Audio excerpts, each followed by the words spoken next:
د پوهنې وزارت مسؤلین وایي چې د پوهنې د کیفیت لوړولو په برخه کې به ځانګړي پروګرامونه پلي کړي. په کابل کې د پوهنې وزارت اړوند د مرکز او ولایتي رئیسانو لپاره د همغږۍ او ظرفیت لوړونې د ورکشاپ د پیل په مراسمو کې د اسلامي امارت لوړپوړو مسؤلینو ګډون کړی و چې د هیواد د پوهنې د بهیر د پیاوړتیا ژمنې وکړي.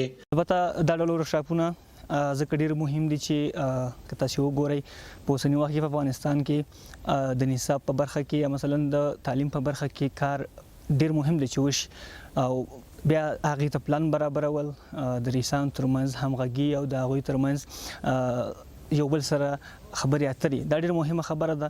نو د علماو اعزاز، د علماو احترام، د معلمانو احترام، طالبانو مشکلات حلول، د شاګردانو مشکلات حلول، مدارس ته توجه، مکاتب ته توجه، دا علمي سلسله به را جوړوي.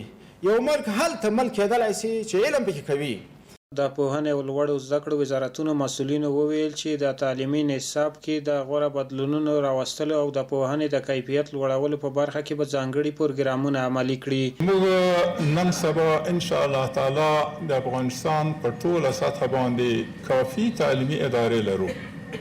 تر ډېره حده پورې موږ په ټولو کلیو او بانډو کې موږ مدرسې هم لرو، مکاتب هم لرو.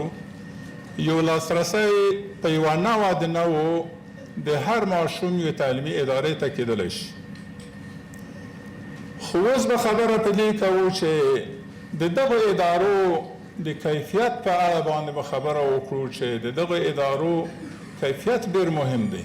موږ په دغه مقرراتو یا کوم اصول چې هغه د معارف وزارت د خواصه یا د نور مشران د خواصه موږ ته اشتراکول کېږي چې په هغه اصولو، په هغه مقرراتو او یا نور لوایح دي په دې ټولو باندې موږ ځان پوه کړو او د هغه مطابق چې د هغه عمل پوه کړو.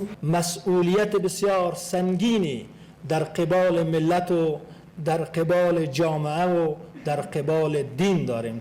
د پوهنې وزارت لخوا د مرکز او ولایتونو د رئیسانو ترمنځ د همغږۍ او همدارنګه د ظرفیت لوړولو دغه سیمینار د کابل په انټر کانټیننټل هوټل کې جوړ شوی چې تر راتلونکو 5 ورځو به دوام وکړي.